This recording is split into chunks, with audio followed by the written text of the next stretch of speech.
Lawrence, tol, hanggang sa ngayon, hindi pa rin ako makapaniwala na wala ka na talaga. Kumbaga, yung tong mga araw na nagdaan, medyo nasa state of shock pa rin ako. Medyo hindi pa rin ako nakakapag-concentrate sa mga pang-araw-araw na gawain ko dito.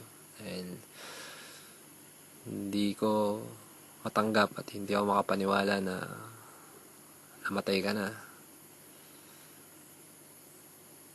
Nung nalaman ko, sobrang nalungkot ako at naiyak ako dahil naalala ko yung mga pinagsamahan natin, yung mga time na magkasama tayo simula bata pa. Lagi kong binibisita yung Facebook mo, titingnan ko yung mga litrato mo. Tapos na-realize ko halos wala pala tayong litrato na magkasama. Kahit sa mga files ko wala akong makita. Tol, hindi ko alam kung paano ko sasabihin o ipapaliwanag kung gaano ako nalulungkot dahil pag uwi ko dyan sa atin sa Pilipinas, hindi na kita makikita at saka hindi na kita makakasama.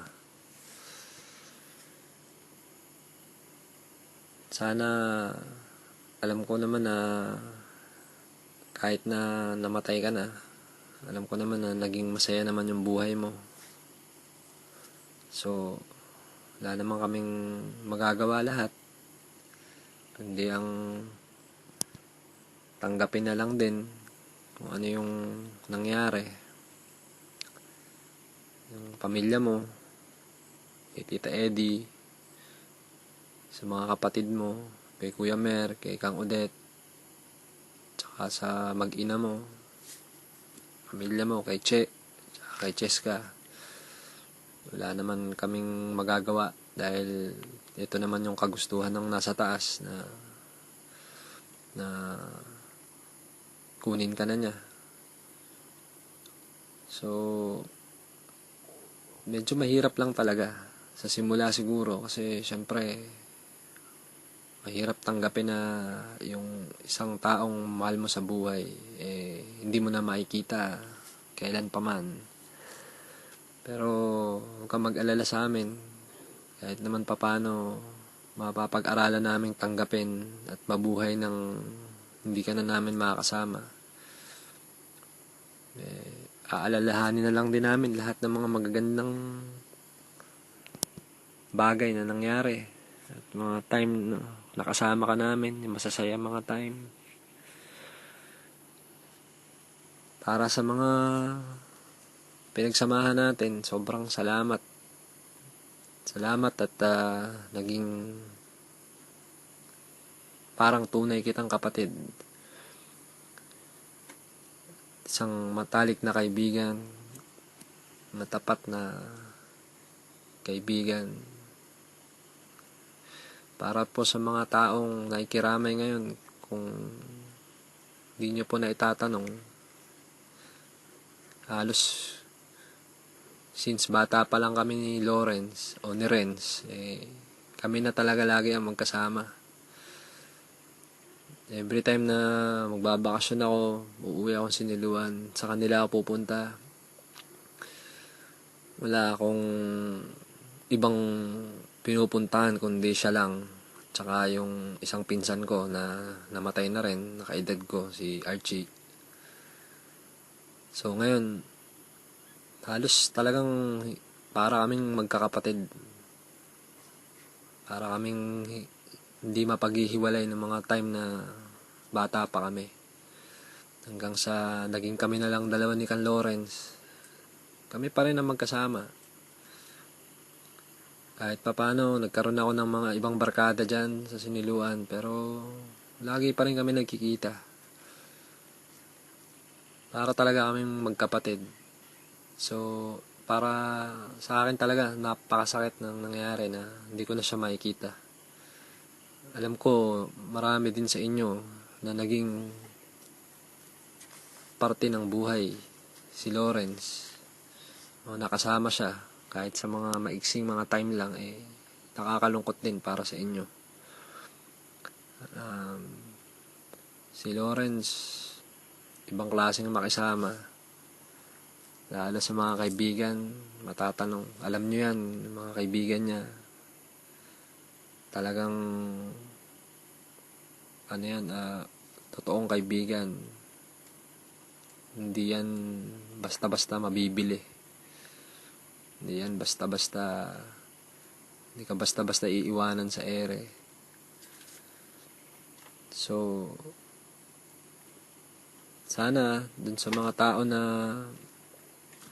nakasamaan na ng loob o nainis sa kanya for a time, sana ngayon patawarin nyo na siya. At kung meron man kayong nagawang masama sa kanya, malamang alam ko ngayon pinatawad na rin nila kayo. So sana lang ang alalahanin na lang natin sa kanya nung time na nabuhay siya is yung mga panahon at mga time na mga pinagsamahan na naging masaya, nakasama siya. Wala na, hindi na natin siya makikita. Napakaagang panahon na kinuha siya, binawi siya ng Panginoon sa atin. Siguro nga talagang ganun, kasi baka mission accomplished na siya. Tapos na yung mission niya dito sa mundo. So, hindi na siya maghihirap pa kung ano man. Kumbaga talagang okay na yung naging buhay niya kahit sobrang iksi lang. Para sa pamilya ng namatay kong pinsan, kay Che at saka kay Cheska, kayo mag-alala, nandito naman yung pamilya ni Lawrence. Nandito ako kung kailangan nyo ng suporta, kung ano man yung kaya kong ibigay, kaya kong itulong sa inyo. Si Cheska, kahit papano, parang malapit sa aking pamangkin, anak siya ni Lawrence. So, Renz, tol, huwag kang mag-alala sa pamilya mo, sa mag-ina mo. Hindi ko naman sila matitiis. Titingnan ko sila at i-check kung okay lang sila. Kay Tita Eddie, sana matanggap natin agad. Huwag na lang natin masyadong isipin, kasi isipin na lang natin si Lawrence masaya na rin kahit papano. Kuya Mer, tsaka Kang Odette, siya yung bunso nyo. Naging tanggapin na lang din natin kung ano yung nangyari. Talagang ganun lang din ang buhay talaga. So, sana mag-move on na lang din tayo after nito. At alalahanin natin yung mga time na nakasama natin siya. Yun na lang din. Yung time na nakasama natin siya, yun lang din yung pwede nating maalala sa kanya ngayon. Mga masasayang bagay. Kaya, Renz, tol, kung nasan ka man ngayon, ka mag-alala sa amin. Malungkot kami ngayon, pero maraming bagay kaming maaalala. Every time maalala ka, every time na maalala namin yung mga pinagsamahan natin, mga time na nakasama ka namin, yun yung mga magre-remind sa amin na nung nabuhay ka nakasama ka namin at naging masaya ka. Kapiling namin, napasaya mo kami, naging masaya ka sa amin. Kaya huwag ka masyadong mag-alala, okay lang kami. Kaya naming tanggapin, tatanggapin namin na wala ka na. Pero hindi ka mawawala sa puso namin, lagi ka naming maaalala.